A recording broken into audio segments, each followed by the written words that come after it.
Tak já si myslím, že člověk by v životě měl postupovat podle nějakých stupňů, jít od zdola nahoru.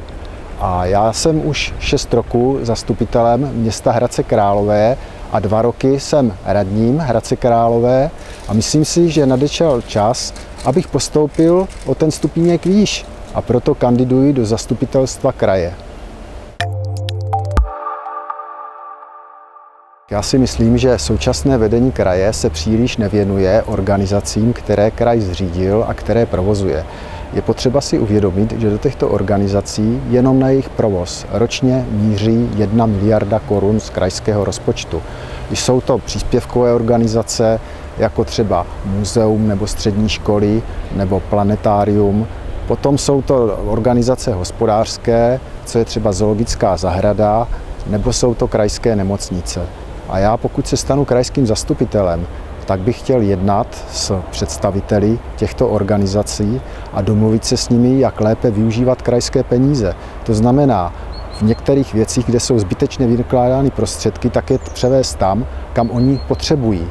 A já v tom už mám letité zkušenosti, protože jsem 6 let předsedou finančního výboru zastupitelstva města Hradce Králové a se svými kolegy se mně daří pracovat s organizací, které založilo město Hradec Králové a podařilo se nám už takto ušetřit mnoho milionů korun. Určitě. Od mládí jsem cyklista a myslím si, že je velmi důležité, aby člověk byl fyzicky fit. A když je člověk fit fyzicky, pak je fit i duševně. A má to také druhý rozměr. A tím je, že na tom kole já jsem poznal celý kraj, projíždím místy, kam se člověk nedostane autem a pěšky toho projde velmi málo. Takže velmi dobře znám Krkonoše a Podkrkonoší, velmi se mi líbí Broumovsko, znám Orlické hory i oblast pod Orlickými horami, znám hradecké lesy a rád se projíždím i nížinou mezi Chlumcem a Bížovem. Tak já mám rád zeleninu a nejlépe čerstvou. Je to vážná hudba a kdybych měl jmenovat nějaké dílo, tak je to Hradeckého pochod od Johana Strausse staršího.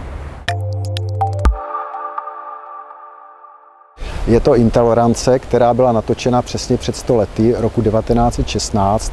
Je to němý film od Davida Walkera Griffithe, který pojednává ve 4 vrstvách o lidské intoleranci. Je to souboj zla a souboj dobra.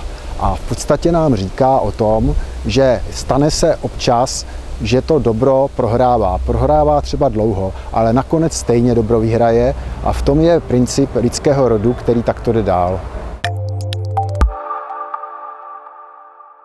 Myslím si, že to není nejsilnější zážitek, řeknu tady nejhorší zážitek. Utrpěl jsem vážný úraz, s jeho následky se nyní potýkám a doufám, že se mi podaří se s ním vyrovnat, že budu zase dobře chodit a za čas začnu i zase sportovat.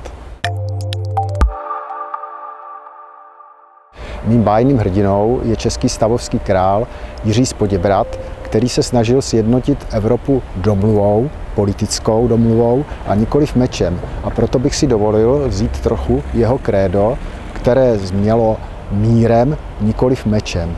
A navazuje to na to, že politici by se měli spíše domluvit, než spolu bojovat. A také to odpovídá přesně tomu, co jsem tady mluvil o tom filmu Intolerance. Ne intoleranci, ale domluvu.